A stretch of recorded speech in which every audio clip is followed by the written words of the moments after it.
Bonjour à tout le monde. Je suis ravi de vous retrouver ou de vous rencontrer aujourd'hui. Et je remercie l'organisation d'EPIC pour cette possibilité de venir présenter quelques travaux auprès de vous. Donc, je m'appelle Sébastien Beauvais, je suis sociologue. Je travaille pour une association qui s'appelle Article 1, qui en fait s'occupe de jeunes issus de milieux défavorisés dans leur accompagnement académique et leur insertion professionnelle. Et j'enseigne aussi à Paris 8 accessoirement. Et je travaille avec les collègues d'Aura Reconnaître sur la question notamment des open badges, comme vous vous en doutez. Je viens aujourd'hui pour essayer de présenter une petite réflexion qui croise deux choses, qui croise des réflexions générales sur les open badges, et notamment à partir de la possibilité de projection au-delà des lieux d'obtention des open badges. Et puis ce qu'on fait du côté d'article 1, pour le présenter très rapidement, on a un programme d'accompagnement qui s'appelle Job Ready, un programme de préparation à l'insertion professionnelle, avec une plateforme et des ateliers qui mobilisent les open badges, et c'est pour ça aussi que le lien est à faire, en fonction des soft skills développés dans le parcours des jeunes qu'on accompagne. Et moi, je suis venu avec cette entrée-là du côté de Reconnaître et des conférences épiques, et évidemment, se pose toujours un peu la question de, au-delà de l'obtention dans des lieux, alors que ce soit les projets comme on en voit beaucoup ici, ou dans des structures comme la nôtre, où ce sont des choses beaucoup plus à large échelle, avec beaucoup plus de volume, mais aussi beaucoup moins d'accompagnement qualitatif.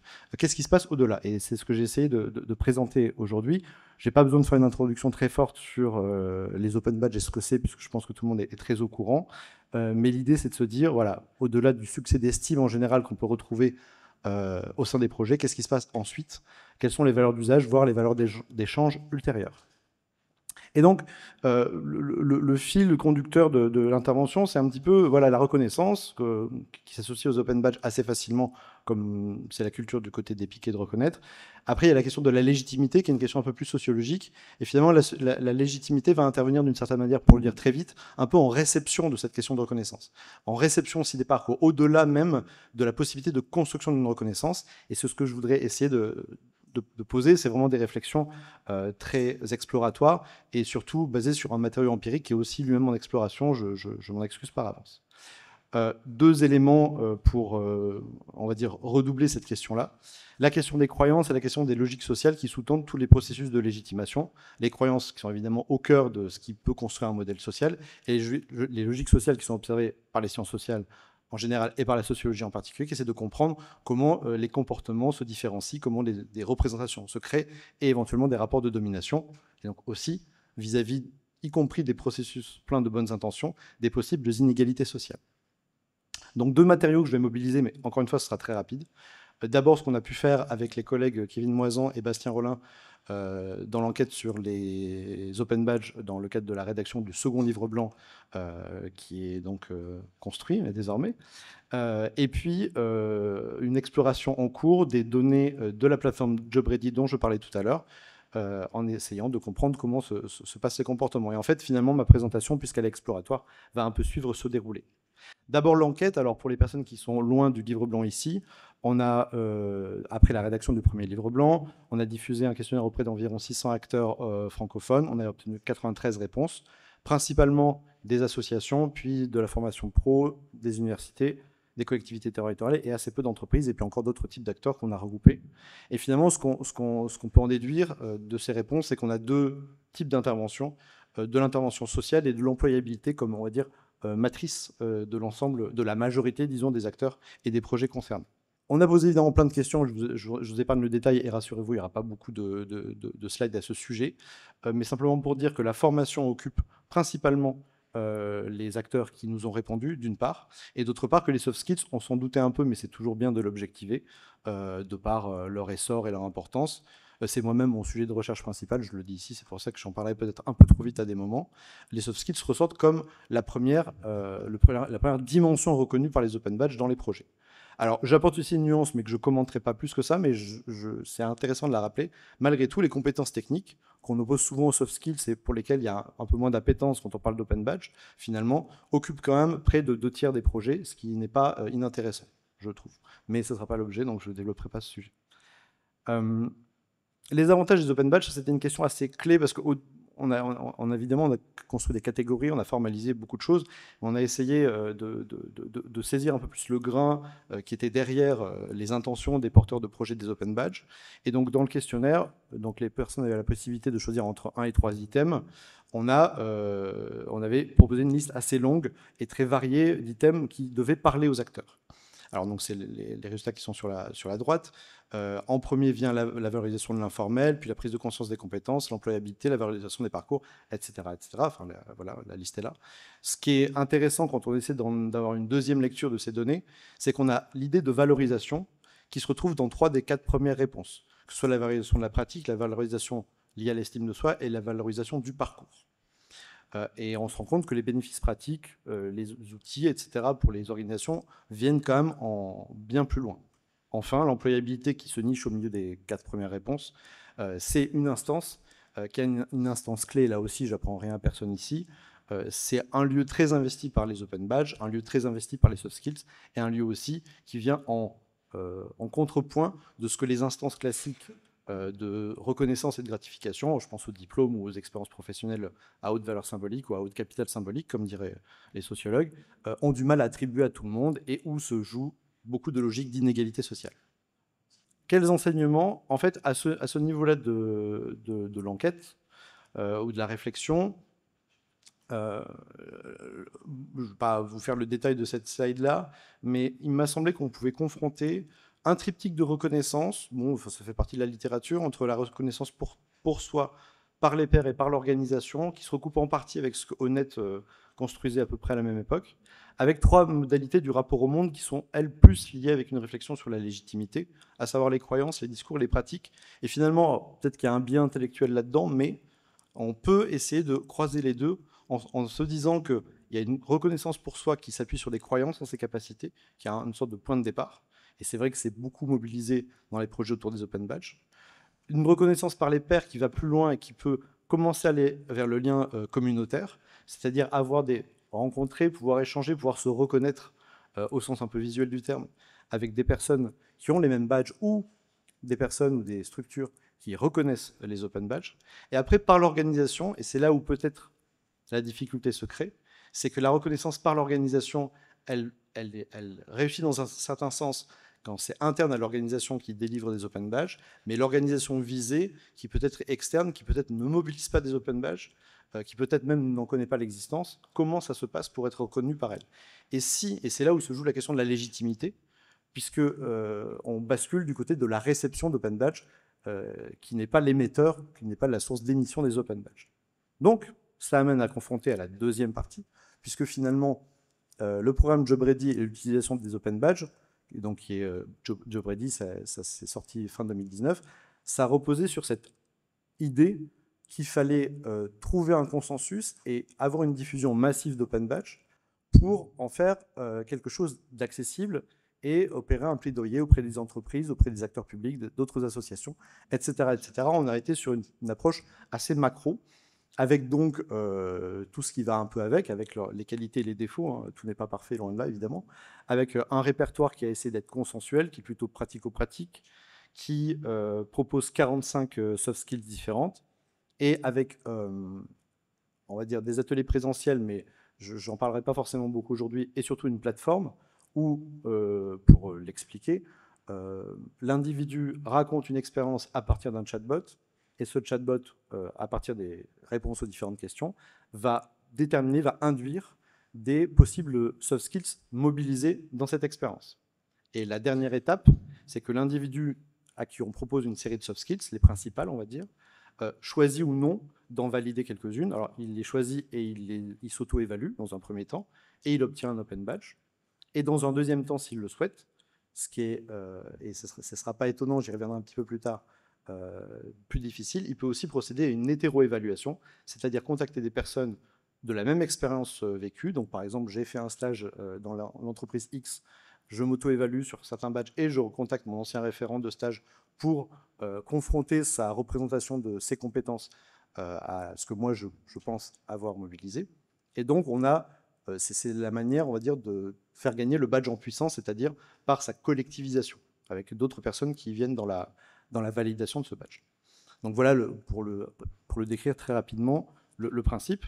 Et donc, ce que j'ai fait, enfin, ce que je suis en train de faire, parce que c'est vraiment en cours, j'explore la base de données de plus de 50 000 personnes qui, depuis 2020, début 2020, se sont inscrites sur la plateforme et ont raconté au moins une expérience.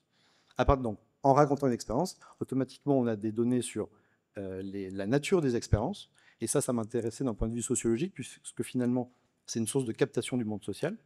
Et en même temps, évidemment, du point de vue des comportements et des soft skills, comment ça se passe et est-ce qu'il y a des différences sociales en termes de comportement, que ce soit la validation d'open badge, quelles compétences choisies, etc., etc.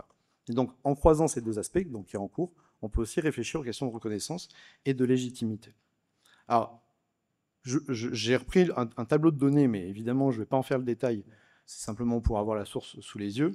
C'est un tableau de données qui, en fait, compare ce que la matrice propose comme soft skills et ce que la personne choisit comme soft skills, donc comme open badge potentiel, pour les faire valider.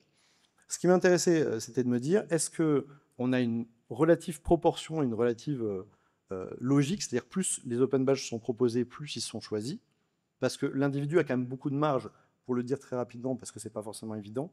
Il y a 9 soft skills premières qui sont proposées, mais il peut aller valider des soft skills supplémentaires si elles ont été déjà matchées par rapport aux questions posées dans le chatbot.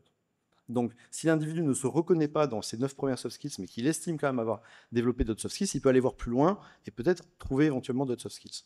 Mais on considère que les 9 premières sont les plus probables, donc on part de ce principe-là, et c'est ce principe-là qui a sous-tendu l'analyse.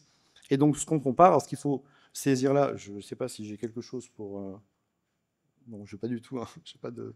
Bon, voilà ce qu'il faut. La diagonale en haut à gauche qui va en bas à droite, c'est la proportion correcte entre les soft skills proposés, les soft skills choisis, et dans les cases marginales à cette diagonale, on a ce qui est soit surévalué par rapport aux propositions, soit sous-évalué.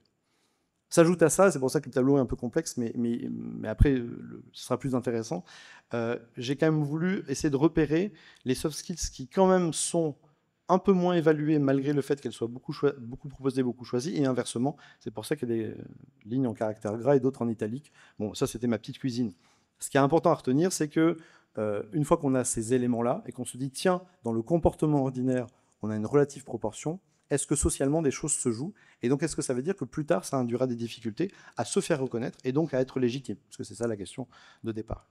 Et de fait, j'ai fait un test par sondage sur quelques variables, je ne les ai pas toutes faites, enfin sur quelques soft skills, pardon, je ne les ai pas toutes faites, mais j'en ai fait 2 qui sont représentatives. La première du côté de l'écoute active et la seconde du côté de la gestion du stress. 2 soft skills dont on retrouve à peu près la teneur. Ce qui est intéressant, c'est que donc l'open badge écoute active, c'est le plus populaire, c'est-à-dire que c'est le plus badgé dans JobReady. Voilà. Il est évalué significativement statistiquement davantage par les publics défavorisés, mais il est plus hétéro-évalué par les pairs, par les publics favorisés. Alors, ce n'est pas les publics favorisés, c'est plutôt les publics non défavorisés. Hein. On a juste un critère de sélection dont je vous passe le détail, mais on repère les publics prioritaires et puis le reste du public. Donc, bon, ça, on peut se dire, OK, qu'est-ce qu'on en fait? On en fait que sur un marché où un open badge est massif, l'open badge choisi s'apparente plutôt à une valeur refuge. C'est-à-dire, et c'est un truc classique de la sociologie des classes populaires, pour le dire très vite, c'est rassurant, on va dire, de choisir l'écoute active, mais il est beaucoup plus concurrentiel, puisqu'il est sur un marché où il y a déjà possiblement beaucoup... Alors, en considérant que les soft skills de JobReady sont un marché, hein, c'est évidemment un modèle, ce n'est pas un vrai marché, mais c'est une construction de marché. Ouais, ça va aller, nickel. Donc, à cette échelle-là un peu exploratoire, on a une sorte de valeur refuge, et donc, finalement, une moindre valeur du badge, parce qu'il est beaucoup moins rare, pour le dire très vite. Et à l'inverse, quand on prend la gestion du stress, qui est un des open badges parmi les moins populaires, il est sur la case en haut à gauche de la slide précédente, il est évalué significativement, cette fois-ci, par les publics non défavorisés, et donc il prend plutôt une valeur distinctive, et il est, comme le précédent, davantage évalué par les publics non défavorisés, toujours la même chose.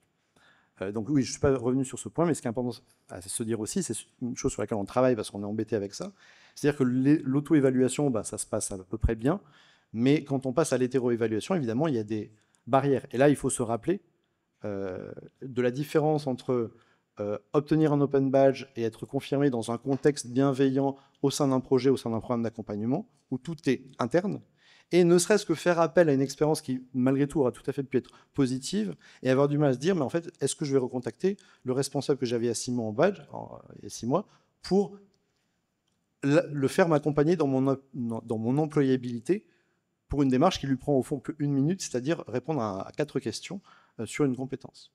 Et là, on se rend compte que non seulement, évidemment, vous voyez les pourcentages, la part est extrêmement faible, mais en plus, il y a une inégalité sociale. Alors, il n'y a pas de significativité, mais en fait, les pourcentages sont quand même plus forts sur cette hétéro-évaluation. Donc, on voit, en quelque sorte, des barrières par rapport à ça.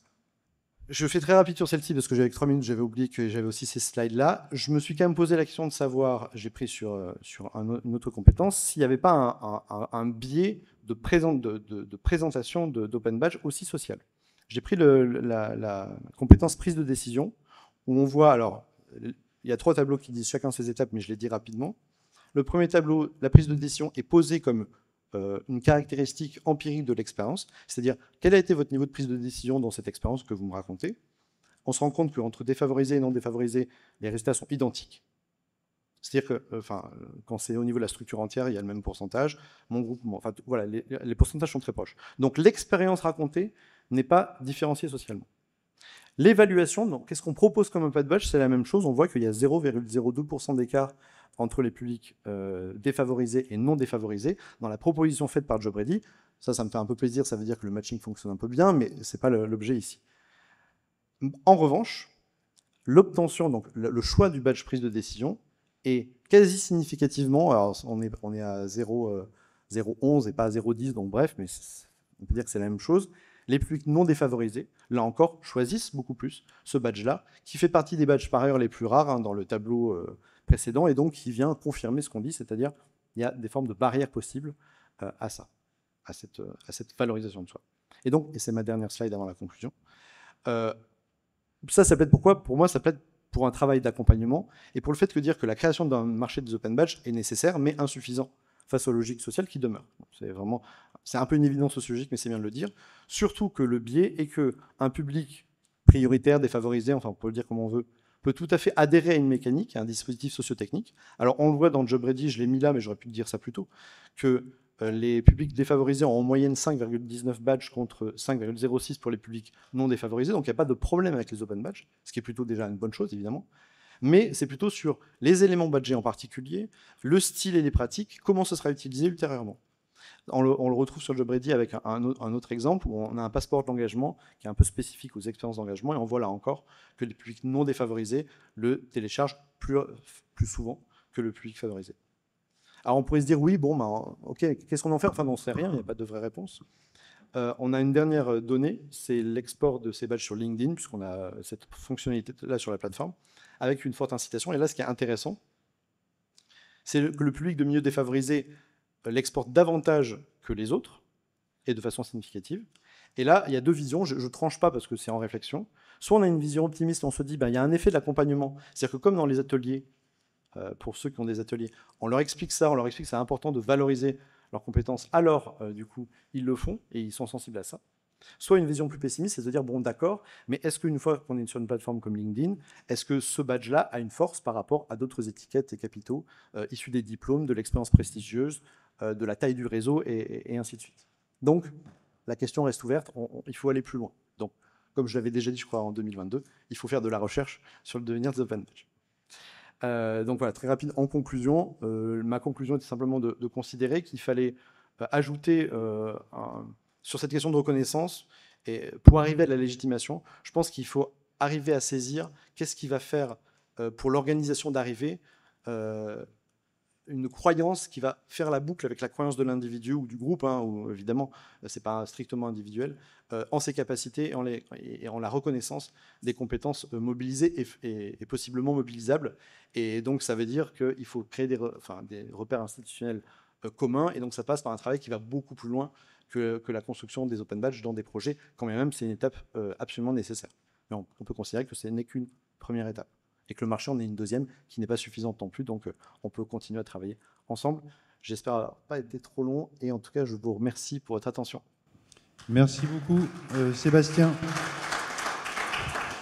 Alors oui, tu peux rester sur la slide juste avant, s'il te plaît, Sébastien. On n'a malheureusement pas le temps de prendre des questions parce que on a encore 2 présentations, Sébastien. Mais la slide juste après, tu as montré que j'ai vu le livre blanc avec tes collègues ici. Tu as contribué largement à la version numéro 2 du livre blanc sur les badges numériques, hein, qu'on va publier bientôt.